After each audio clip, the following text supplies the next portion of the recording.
Nabi mengajarkan akhlak, bahawa kalau kita nak bertemu dengan tetamu, jangan kita sakiti dia dengan bau-bauan dan sebagainya.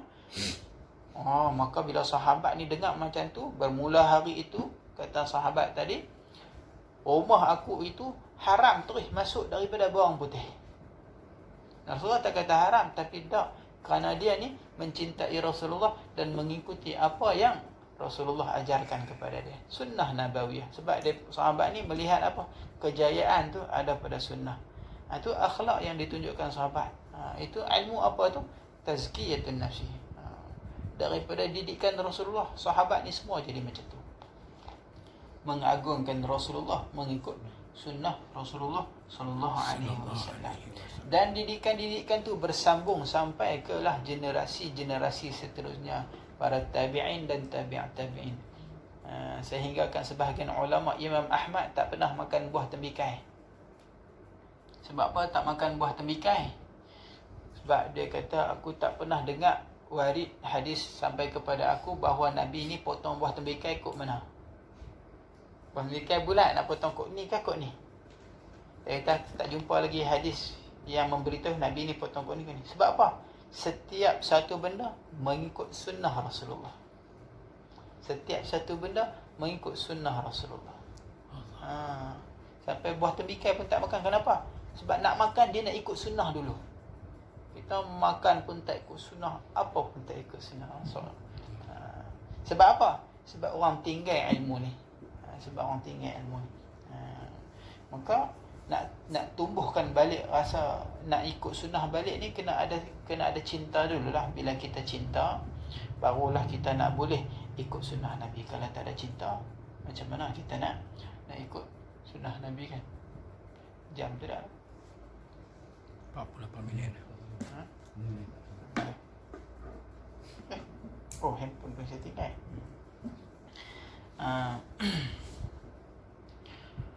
Wassalatu wassalamu ala al-qaili ulama'u ummati ka anbiya'i bani Israel, wa hal fi ummatikuma khairan ka hadha, faqala la bal wala minal umamis sabiqin.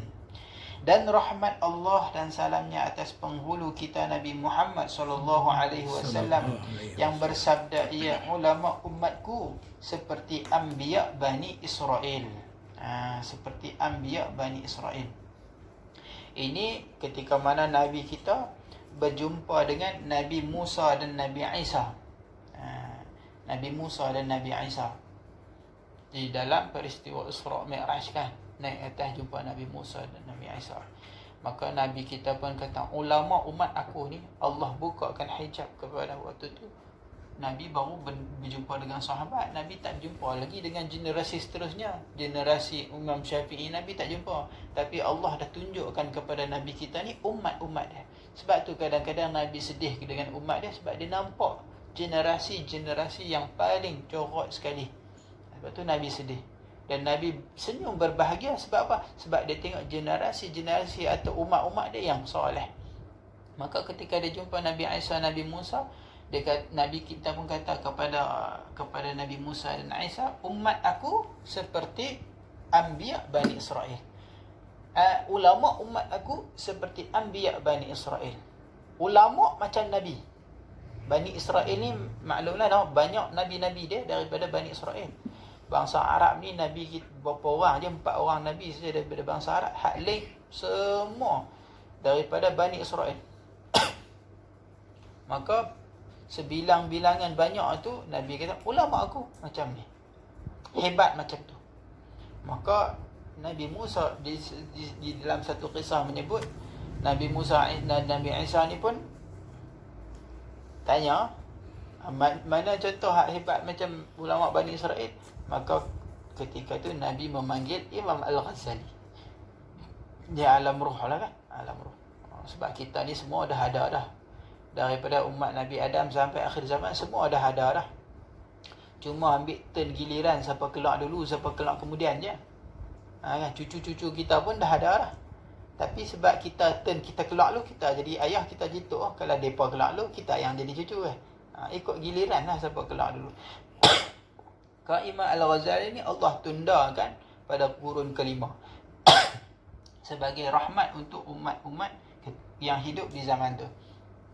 Maka Nabi panggil Imam Al-Ghazali.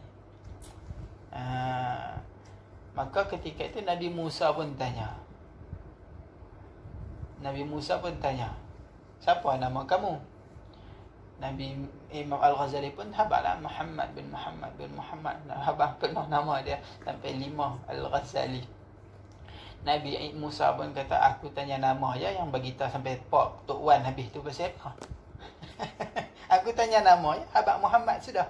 Sampai Pak sampai Tok Wan. Imam Al-Ghazali minta izin kepada Rasulullah untuk menjawab. Rasulullah tak jawab. Dia kata samalah dengan Tuan. Abang kepada Nabi Musa lah, ketika mana Tuhan kata tanya di dalam Al-Quran, apa ada di tamatil kabiyaminika, apa yang ada kat tangan kamu wahai Musa? Tuhan tanya apa yang ada kat tangan saja. Jawab apa? Tongkat sudahlah. Tapi pasal apa Nabi Musa tangkap? Ini tongkat aku buat ligan ternakan dan sebagainya. Nabi Musa explain pula, ni tongkat dan gini. Sama lah seperti jawapan Nabi Musa ketika ditanya Tuhan. Nabi Musa itu nak abang kata, ulama umat aku ni hebat-hebat belakang. Cerdik juga kan. Dan lagi sabdanya, dilihat orang di dalam tidur bagi Nabi Musa dan Nabi Isa, adakah pada umat kedua kamu orang alim seperti ini? Yakni diisyaratkan kepada Ghazali, Imam Al-Ghazali. Di dalam tidur mimpi ada orang yang dilihatkan bahawa ditanya kepada Nabi Musa dan Nabi Isa, dalam umat kamu, umat Bani Israel, ada tak hebat macam Imam Al-Ghazali? Kata jawab keduanya, tiada, tetapi tiada dapat seperti ulama umat ini daripada segala umam anbiya yang dahulu. Jawabnya tak ada. Nak habaq hebatnya Imam Al-Ghazali ni, Hujjatul Islam. Cuma orang yang tak mengenal Imam Al-Ghazali ni, orang kata macam-macam ke Imam Al-Ghazali. Imam Al-Ghazali ni sebelum menceburi arena tasawuf ni, dia ni gelaran dia Hujjatul Islam. Dia ni faqih, orang yang sangat alim di dalam ilmu fiqh. Fiqh Syafi'i yang kita mengaji semua hari ni, semuanya daripada Imam Al-Ghazali. Kitab tu bersumber daripada kitab Imam Al-Ghazali. Sebab Imam Al-Ghazali ni orang, kita kata lebih kurang orang yang duduk di tengah-tengah. Setelah Imam Syafi'i, anak-anak murid dia buat kitab apa semua, kitab bertaburan. Tok Guru Imam Al-Ghazali, dia himpun mazhab Syafi'i ni di dalam satu kitab. Kemudian Imam Al-Ghazali buat ringkasan daripada kitab Tok Guru dia Imam Haramain. Kemudian daripada ni lah Imam Rafi'i, Imam Nawawi, dia pecah sampai kitab yang banyak, sampai kita tak layak nak mengaji sampai ke hari ni tu. Semua punca daripada siapa? Imam Al-Ghazali punya kitab. Semua ilmu fiqh yang kita mengaji sampai pening pada hari ni daripada kitab Imam Al-Ghazali. Dia alim, orang yang tersangat alim. Wa ala alihi wa ashabihi nujumul hidayah ma syaraha syarih haqiqat tariqah khidmat rabbil alamin, haqiqata tariqati khidmati rabbil alamin. Dan atas segala keluarganya dan segala sahabatnya bintang penunjuk. Sahabat ni seumpama bintang. Ashabi kan nujum kan, sahabat-sahabatku seperti bintang. Ikutlah mana-mana kita akan dapat petunjuk. Sebab tu kata Syekh Dud, ashab ini nujumul hidayah, bintang petunjuk. Selamanya membukakan hakikat tarikat dan khidmat Tuhan sekalian alam. Ini pujian-pujian muqaddimah Syekh Dud. Kemudian katanya wa ba'du. Kemudian dia pindah pula fasa yang kedua setelah musannif ni cerita tentang muqaddimah kitab, maka masuk fasa yang kedua nak cerita tentang kitab yang dia nak karang ni. Punca kenapa dia karang. Punca kenapa dia karang. Kemudian berhenti di situlah. Wa ba'du. Fa hadhihi tarjamatul muallif.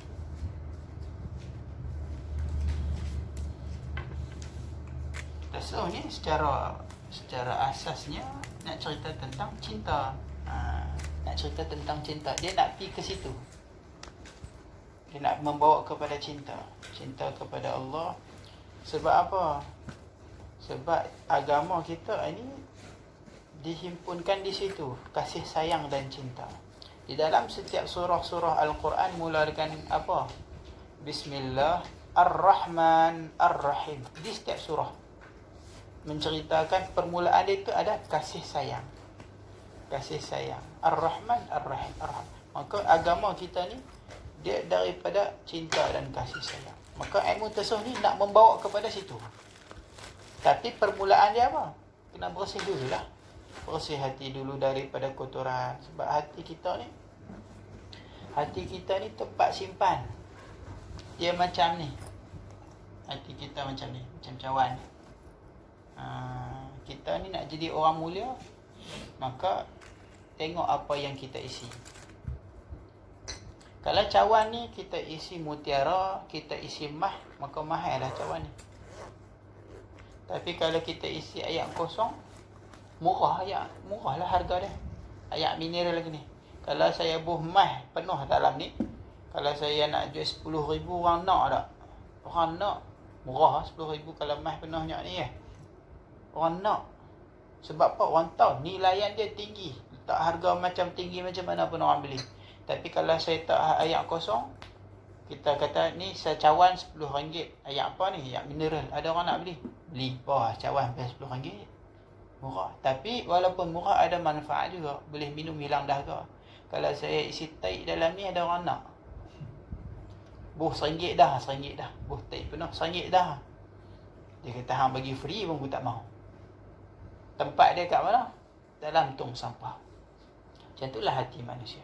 Kalau kita isikan dengan iman, ikhlas, cinta kita kepada Allah dan Rasul, umpama macam satu bekas yang dipenuhi dengan benda yang berharga.